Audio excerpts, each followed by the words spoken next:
1 out of 3 American presidents are known Masons. Neither of the Bushes are Masons.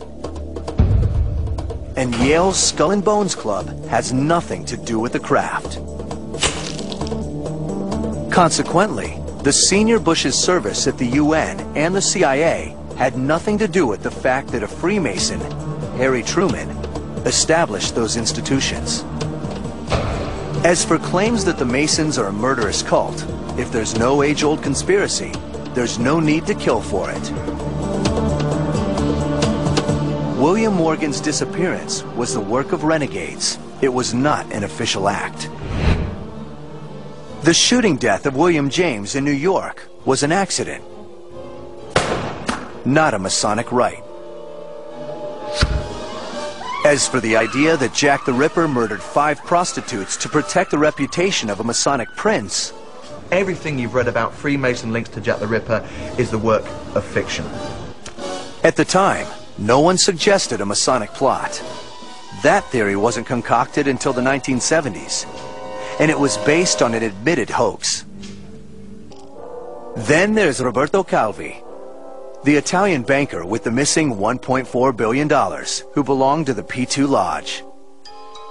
This was another case where claims of Masonic involvement came as an afterthought.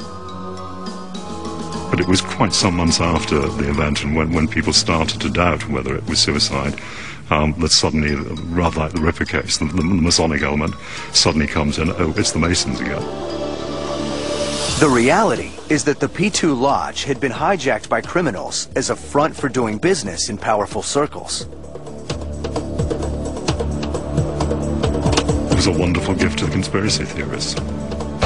Freemasonry as a movement didn't benefit at all from any of the financial improprieties, and Freemasonry really wasn't involved. The fact that Calvi's hanging took place near London's Grand Lodge means nothing. And the bricks found in Calvi's pockets are not emblematic of Freemasons, who are stonecutters, not bricklayers. In October 2002, forensic experts ruled out death by suicide. And in 2006, 4 men were charged with the crime. None of them are Freemasons. So, if the grand conspiracy is fiction, what is the reality? For the first time, cameras record a Masonic initiation, and you can judge for yourself.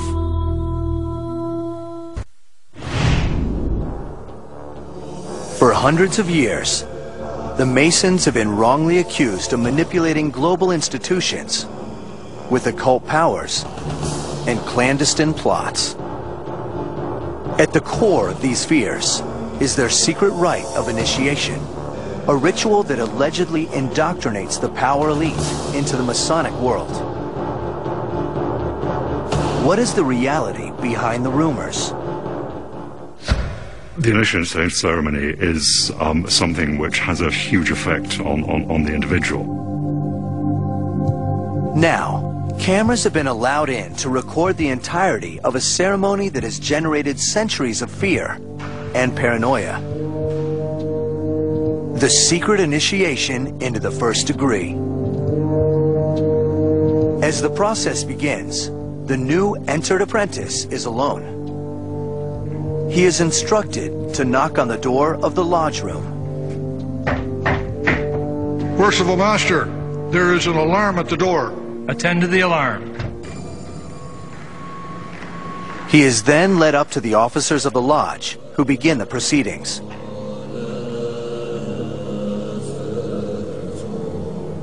My brother, you have this evening been obligated by the very solemn and weighty ties of a Master Mason. Having voluntarily assumed these obligations, you have been taught to wear your apron as a Master Mason and are so wearing it among us at the moment. You have a way to travel that is extremely perilous. You will be beset by dangers of many kinds, and may perhaps meet with death, as did once befall an eminent brother of this degree. You will therefore suffer yourself again to be hoodwinked. Repair to the sacred altar of Freemasonry, and there kneel and pray. The initiate is then guided to the altar. There are 3 lesser lights around the altar. When the candidate is being initiated, it is dark. And when he sees the light, those 3 lesser lights help him see what is here. The volume of the sacred law and the universal symbol of Freemasonry, the square and the compasses. In the first degree, the candidate is blindfolded, symbolizing he is in darkness and in need of further light. The initiate then prays to the God of his choosing. Amen. He's then stood up and is guided through a reenactment of the legend of Hiram Abiff, a must for every new entered apprentice. You now represent another, no less than our Grand Master Hiram Abiff, the Grand Architect who was the builder of King Solomon's Temple. The stonemasons of Scotland had 2 ceremonies. The entered apprentice degree equated to birth, so you're a new member. You're born, if you like, as a Freemason. The Fellow of Craft degree, or the 2nd degree, is entirely focused on education, being a good citizen, and so it equates to life. But the Scottish Rite saw the need for something more. So what's the 3rd and last part of human beings' existence that is missing here? Well, it's obviously death. Grand Master Hiram Abiff, I am glad to have met you thus alone. This is an opportunity I had long sought. Behold, the temple is near completed, and I demand the secret word of a Master Mason. Wait until the temple is completed, and you shall receive the secret word of a Master Mason. If not, you cannot. Cannot? Speak not to me of time nor place. Give me the secret word of a Master Mason. I cannot. Then die. Like Hiram Abiff, the entered apprentice is confronted by the 3 lesser stonecutters, Jubila, Jubilo, and Jubilum, each of whom attacks him. You now have a complete cycle, if you like. Birth, life, and death. Grand Master Hiram Abiff, for the last time I demand of you the secret word of a Master Mason, or I will take your life. My life you may have, but my integrity never. Then die.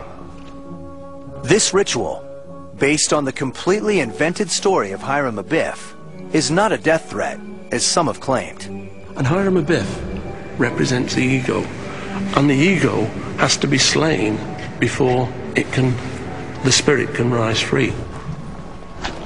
Grand Master Hiram Abiff, I heard you cavilling with Jubila and Jubilo, and from them you have escaped, but from me never. My name is Jubilum. That which I propose is that which I perform. I hold in my hand an instrument of death. If you refuse me now, you do so at your peril. I say, give me the secret word of a Master Mason. I will not. Give me the secret word of a Master Mason. I cannot. Grand Master Hiram Abiff, I demand of you for the last time the secret word of the Master Mason. Craftsman, wait until the temple is completed, and I will do my best to serve you. Then die. And with that, the initiate is carried out to take his place among his brother Masons. That's it. No sacrilege, no sacrifices, no Satan.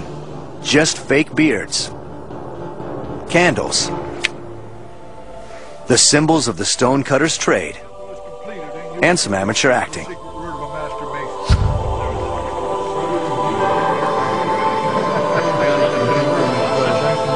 This is what all the fuss has been about. This is the work of the notorious cult that so many accuse of sinister plots and ancient conspiracies.